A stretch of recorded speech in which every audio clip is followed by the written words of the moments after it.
पैशांची चणचण असलेल्या गोरगरीब रुग्णांना आधार असतो तो सरकारी रुग्णालयांचा। मात्र याच सरकारी रुग्णालयामध्ये बनावट औषधांचा पुरवठा होत असेल तर, याच सरकारी रुग्णालयात रुग्णांच्या जीवाशी खेळला जात असेल तर, हे सगळे प्रश्न उपस्थित करण्यामागचं कारण म्हणजे बीडमध्ये उघडकीस आलेला धक्कादायक प्रकार।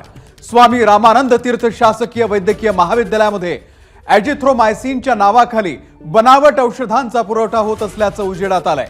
आणि या प्रकरणामध्ये कोल्हापूर, भिवंडी, मीरा रोड, सुरत इथल्या औषध पुरवठा करणाऱ्या कंपन्यांशी संबंधित व्यक्तींवरती गुन्हे दाखल करण्यात आलेले आहेत। धक्कादायक बाब म्हणजे नागपूर आणि वर्ध्यामधील सरकारी रुग्णालयामध्ये देखील काही महिन्यांपूर्वी बनावट औषधं पुरवण्यात आली होती आणि त्या प्रकरणातील आरोपींची नावं बीडमधील प्रकरणात देखील समोर येत आहेत। आणि त्यामुळे या कंपन्यांवरती कुणाचा वरदहस्त आहे असा सवाल आता उपस्थित होतोय।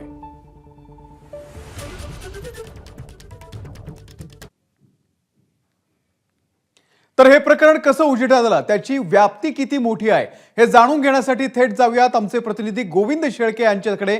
गोविंद, हा कसा उलगडा झाला या सगळ्या प्रकरणाचा? नक्कीच ही गंभीर घटना आहे, कारण मागच्या वर्षी जुलै महिन्यामध्ये साधारणतः राज्यभरामध्ये ज्या गोळ्या औषधाचा पुरवठा झाला त्यात ही घटना समोर आली। आणि हा पहिला गुन्हा नागपूरमध्ये झाला, नागपूर नंतर वर्धा, त्यानंतर भिवंडी आणि त्यानंतर बीडमध्ये अंबाजोगाईच्या स्वामी रामानंद तीर्थ वैद्यकीय महाविद्यालयामध्ये एका रुग्णाला एका गोळीची रिॲक्शन झाली आणि त्यांनी रिॲक्शन झाल्यानंतरची एक प्रक्रिया म्हणून अन्न व प्रशासन विभागाला कळवलं। तर अन्न व प्रशासन विभागातले अधिकारी जे आले होते ते वेगळ्या तपासणीसाठी आले होते, मात्र त्यानंतर अजिथ्रोमायसिन या गोळीच्या संदर्भाचा तपास सुरू झाला आणि तो तपास चालू असताना जवळपास 25,000 टॅबलेट्स ज्या स्वामी रामानंद तीर्थ वैद्यकीय महाविद्यालयामध्ये होत्या त्या थांबवण्यात आल्या। कारण अजिथ्रोमायसिन या गोळीचा जो काही परिणाम होतो तो त्याचे कंटेंट व्यवस्थित नव्हते असं त्या अहवालातून निष्पन्न झालं। आणि आपण बघतोय की अंबाजोगाईच्या स्वामी रामानंद तीर्थ वैद्यकीय महाविद्यालयामध्ये जवळपास 25,000 गोळ्यांचा पुरवठा केलेला होता, तो थांबवण्यात आला। त्यानंतर त्याचा वापर सुद्धा काही दिवसांनी थांबवण्यात आला होता। आणि हा प्रकार केवळ अंबाजोगाई नाही तर आता माहित असलेल्या जवळपास 4 ठिकाणी उघडकीस आलाय। कदाचित यापेक्षाही मोठं रॅकेट असण्याची शक्यता आहे। एक मात्र खरं आहे की अडचणीत असलेल्या, तब्येत नसलेले रुग्ण ज्यावेळी आपल्या तब्येतीसाठी हॉस्पिटलला पोहोचतात, मात्र हॉस्पिटलमध्ये सुद्धा त्यांच्यासोबत कशा प्रकारचा जीवन मरणाशी खेळ होतो हे यातून आपल्याला पाहायला मिळतं। गोविंद, धन्यवाद दिलेल्या या संपूर्ण माहितीबद्दल।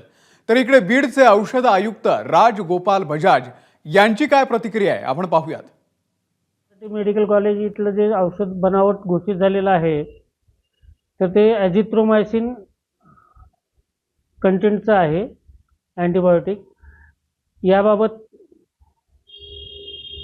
औषधाचे नमुने औषध निशाने काढल्यानंतर शासकीय विश्लेषकानं त्याच्यामध्ये एजिथ्रोमायसिन हे घटकद्रव्यच नसल्याचं घोषित केलेलं आहे।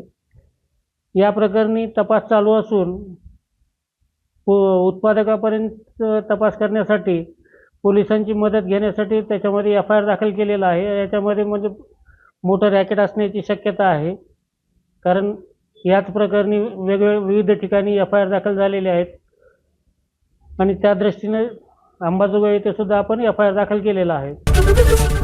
एबीपी माझा, उघडा डोळे बघा नीट।